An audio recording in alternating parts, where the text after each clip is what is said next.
जळगाव शहरातील शाहूनगरमध्ये पोलिसांनी टाकलेल्या धाडीमध्ये सरफराज जावेद भिस्ती यांच्याकडे 5.25 लाखांचे 53 ग्रॅम मॅफेड्रॉन एमडी ड्रग्ज सापडले। यापूर्वी 4 वेळा कारवाई झाल्या, त्यामध्ये 22 नोव्हेंबर 2023 रोजी शाहूनगरातील एका घरावर शहर पोलिसांनी छापा टाकला होता। विशेष म्हणजे काही तासांपूर्वीच त्याला गुजरातहून माल आला होता।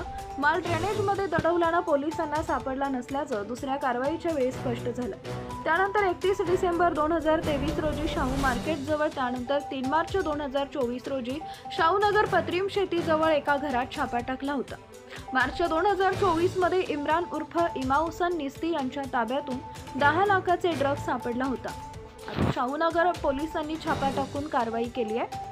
कारवाईतील सरफराज जावेद निस्ती वय वर्ष 23 राहणार फटक्या शाळेजवळ शाहूनगर याच्याकडून 5,34,000 रुपये किमतीचे 53 ग्रॅम वजनाचे एमडी ड्रग्ज जप्त केले। या प्रकरणी त्याच्या विरुद्ध शहर पोलीस स्टेशनला गुन्हा दाखल करण्यात आलाय।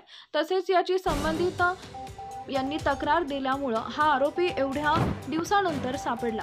यामध्ये शहर पोलिसांनी मिळालेली उपविभागीय पोलीस अधिकारी संदीप गावित यांच्या मार्गदर्शनाखाली पोलीस निरीक्षक अनिल भवारी, सहाय्यक पोलीस निरीक्षक शीतल कुमार नाईक यांच्यासह गुन्हेशोध पथकातील सुनील पाटील, विजय निकुंभ, सतीश पाटील, प्रफुल्ल दांडे, योगेश पाटील, चंद्रकांत सोनवणे, उद्धव सोनवणे, प्रणय पवार, अमोल ठाकूर यांचे पथक तयार केले।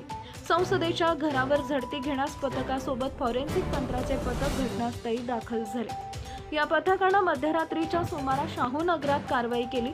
फॉरेन्सिक तज्ञाच्या अहवालानुसार ते मेबी ड्रोन एमडी फार्मसी तज्ञांच्या पथकाने आढळून आल्याने एमडी ड्रग्जची तपासणी केली असता बाजारभाव 5,34,000 रुपये असल्याचं सांगितलंय।